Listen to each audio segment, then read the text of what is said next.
Hello बच्चों, चलिए प्रश्न को पढ़ते हैं।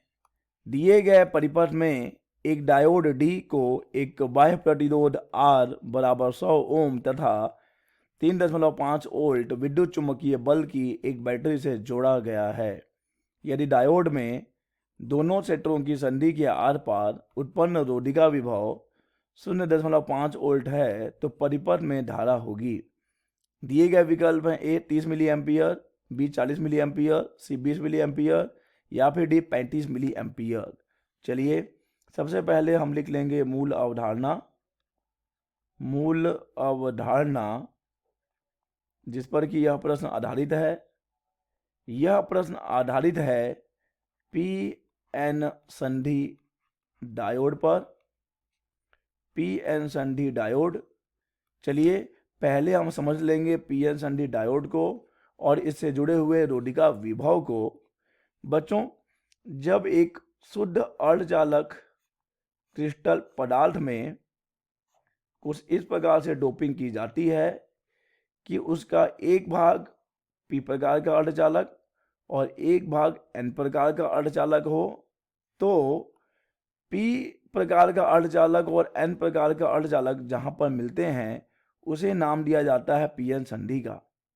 और बच्चों, जब पी एन संधि का निर्माण होता है तब संधि के दोनों ओर एक क्षेत्र बन जाता है। संधि के दोनों ओर एक क्षेत्र बन जाता है जिसमें न तो होल होते हैं और न ही इलेक्ट्रॉन होते हैं। इस क्षेत्र को हम नाम देते हैं अवक्षय परत का। अवक्षय परत। बच्चों देखिए, हम जानते हैं कि पी प्रकार के अर्धचालक में होल मुख्य आवेश वाहक होते हैं, एन प्रकार के अर्धचालक में इलेक्ट्रॉन मुख्य आवेश वाहक होते हैं। लेकिन जब पी एन संधि डायोड का निर्माण होता है तो संधि के पास होल और इलेक्ट्रॉन मिलकर एक दूसरे को निरस्त कर देते हैं, जिससे कि संधि के दोनों ओर एक क्षेत्र बन गया है जिसमें न तो होल बचे हैं और न इलेक्ट्रॉन बचे हैं, केवल बच गए हैं दृढ़ आवेश बच गए हैं। पी क्षेत्र में ऋण दृढ़ आवेश और एन क्षेत्र में दृढ़ जो धन आवेश बचते हैं। ठीक है बच्चों, यहाँ पर जो दृढ़ आवेश आपको दिख रहे हैं, एक्चुअली में वास्तव में होता यह है कि पी क्षेत्र में जो ऋण दृढ़ आवेश दिखते हैं वे एक्चुअली में बच्चों परमाणु होते हैं, ये ग्राही परमाणु होते हैं। और एन क्षेत्र में जो हमें धनावेश दिख रहे हैं बच्चों, ये दाता परमाणु होते हैं, दाता परमाणु, और ये हैं बच्चों ग्राही परमाणु। तो यहाँ पर देखेंगे कि संधि के दोनों ओर जो अवक्षय परत बना है, पी क्षेत्र वाले अवक्षय परत में केवल ऋणावेश है और एन क्षेत्र वाले अवक्षय परत में केवल धनावेश है, जिससे कि दोनों के बीच में एक विद्युत क्षेत्र उत्पन्न हो जाता है और उस विद्युत क्षेत्र के कारण यहाँ पर एक विभवांतर उत्पन्न हो जाएगा, क्योंकि यह एक काल्पनिक बैटरी की भांति व्यवहार करने लगेगा। और बच्चों, यहाँ पर जो विभवांतर उत्पन्न हुआ है उसे ही हम कहते हैं रोधिका विभव। ठीक है बच्चों, तो चलिए अब हम समझ गए हैं कि पी एन संधि डायोड क्या है, रोधिका विभव क्या है। अब हम इस प्रश्न का उत्तर देने के लिए तैयार हैं।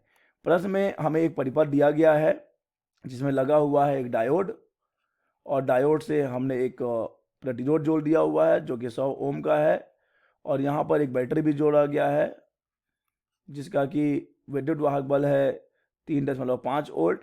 देखिए बच्चों, यहाँ पर अगर हम देखें, हमें पता करना है कि परिपथ में धारा कितनी प्रवाहित होगी, तो हम ओम का नियम लगा सकते हैं। हम जानते हैं कि आई बराबर हो जाएगा V बटे आर, क्योंकि आर बराबर V बटे आई होता है। तो बच्चों आर तो मालूम है हमें, आर का मान तो 100 है, लेकिन यहाँ पर विभव कितना रखा जाएगा, विभवांतर कितना रखा जाएगा। देखिए बच्चों, एक विभवांतर तो इस बैटरी का है और एक विभवांतर अभी हमने चर्चा की थी कि उस संधि के दोनों ओर भी तो एक विभव है बच्चों, जिसे हम रोधिका विभव नाम देते हैं। लेकिन इस रोधिका विभव का माइनस जो है पी क्षेत्र की ओर है और धन जो है वो एन क्षेत्र की ओर है। यानी अगर हम इस परिपथ का कुल विभवांतर ज्ञात करें तो कितना हो जाएगा, ये हो जाएगा 3.5 माइनस 0.5 हो जाएगा बच्चों। ठीक है, हम जोड़ रहे हैं लेकिन चूंकि इनकी दिशाएं विपरीत हैं इसलिए हमें माइनस करना पड़ेगा।